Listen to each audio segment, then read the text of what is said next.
Hi everyone, welcome back to Discover and Learn. Today in this session, I am going to talk about 3 basic things which you need to keep in mind in order to improve your communication skills or improve your English speaking skills. So majorly, as we all know, good communication skills or good English speaking skills mainly depends on how clear you are speaking and how much clarity you have in speaking in English, right? Your vocabulary, your words, your pronunciation, your way of speaking, etc. etc.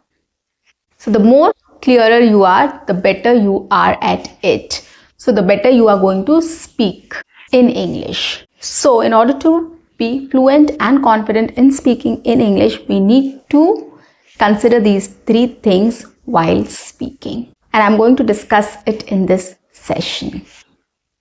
So guys, on that note, welcome back to my channel. I am your communications coach and a soft skill trainer by profession, and I'm here to help you out with all your communications problems and to help you speak English fluently and confidently.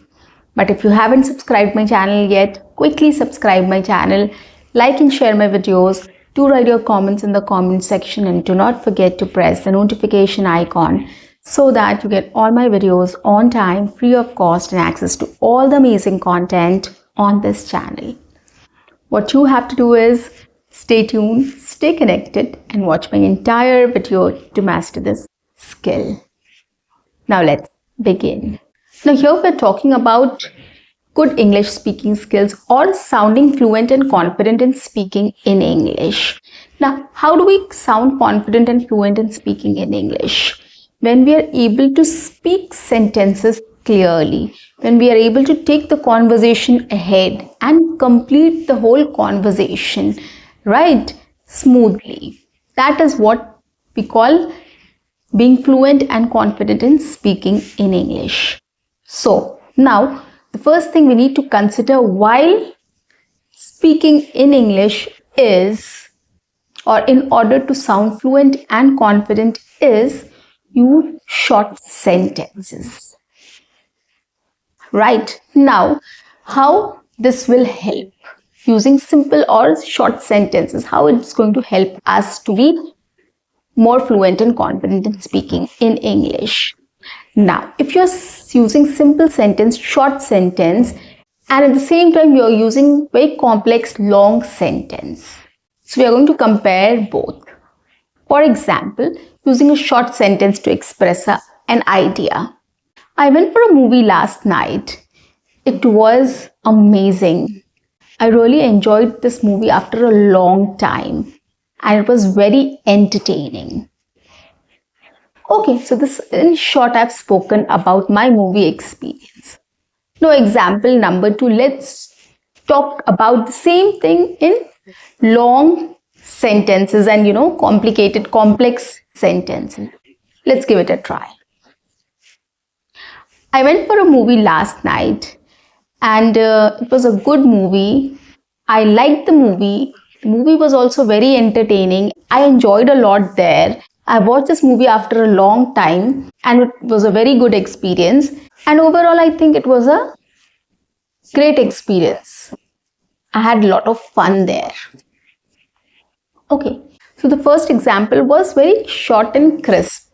I expressed everything in simple sentences. In the second example, the idea is the same, but I'm just repeating the same thing again and again, just to make it more complicated or complex. So I'm using long sentences, without full stop and comma, and again I'm using another sentence and I'm just expressing the same idea again and again.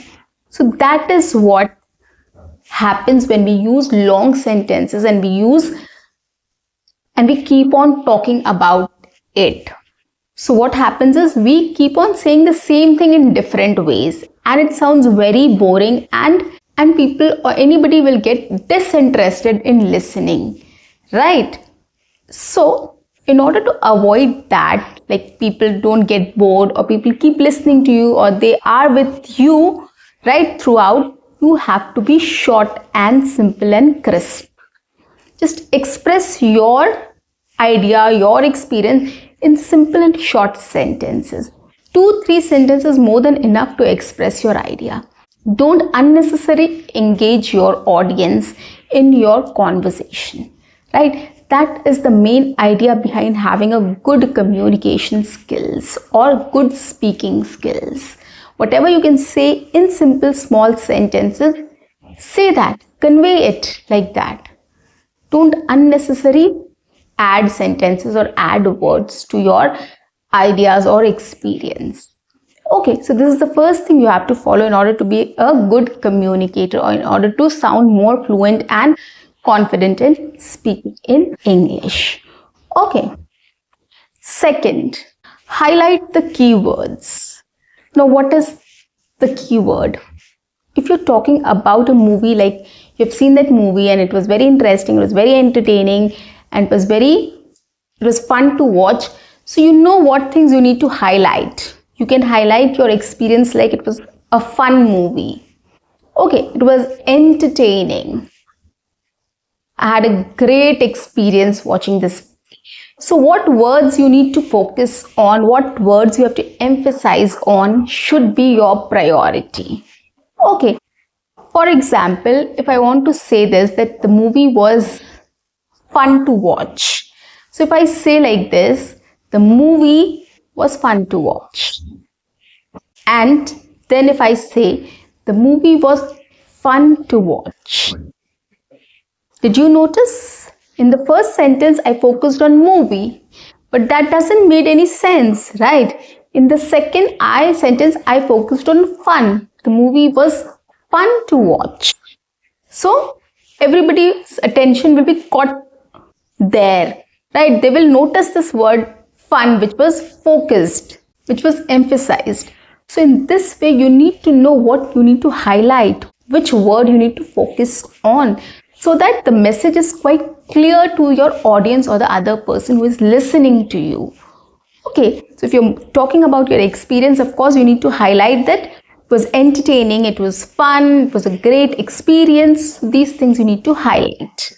Or anything else, whatever you have to focus on, whatever you think that, that is the main part of your sentence or main thing you are talking about, you just need to highlight that or focus on that or emphasize on that, so that people can catch that word easily and understand what you're focusing on or what you're trying to say. Okay, another example I'm going to take. I am learning English speaking. Okay, now how do I say this? If I'm talking to somebody and I'm just explaining that person that, what all languages I'm learning. So I'll just say, I'm learning English instead of I'm learning English.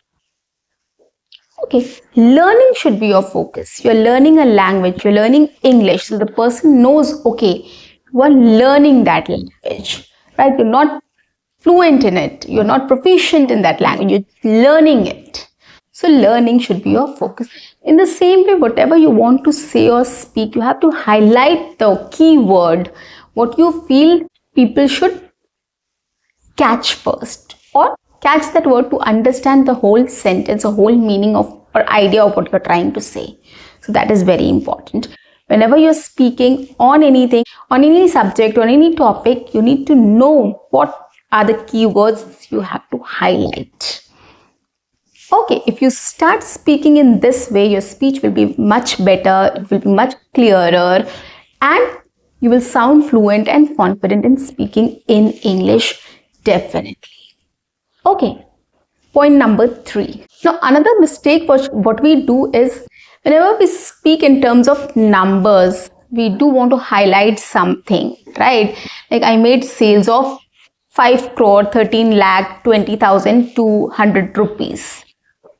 Right? No. Instead of that, simplify that number.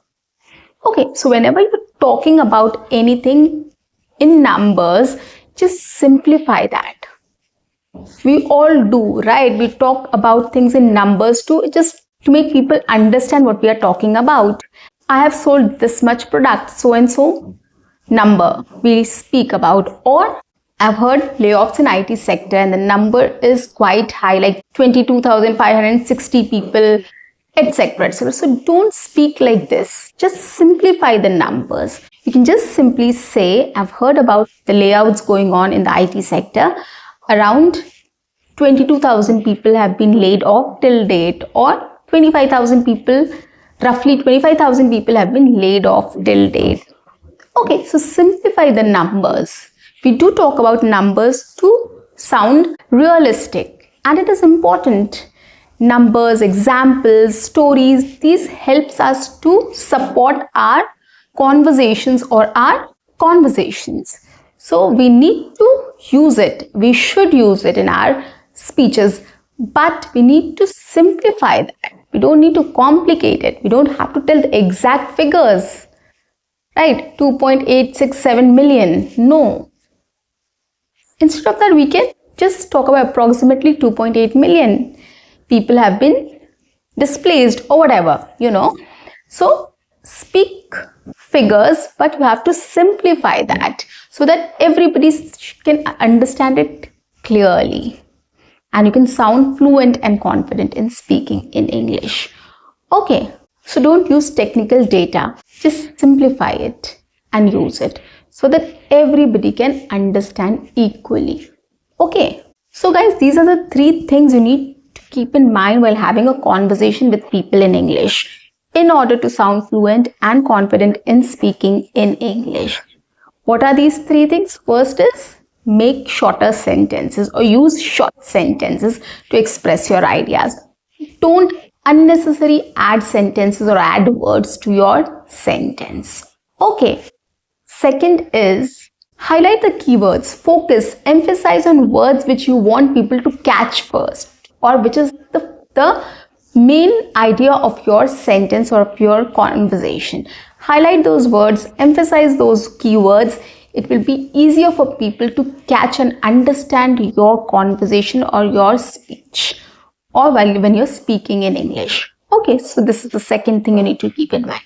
Third thing, we always support things with examples and datas and everything. So we need to keep those datas and those examples very simple.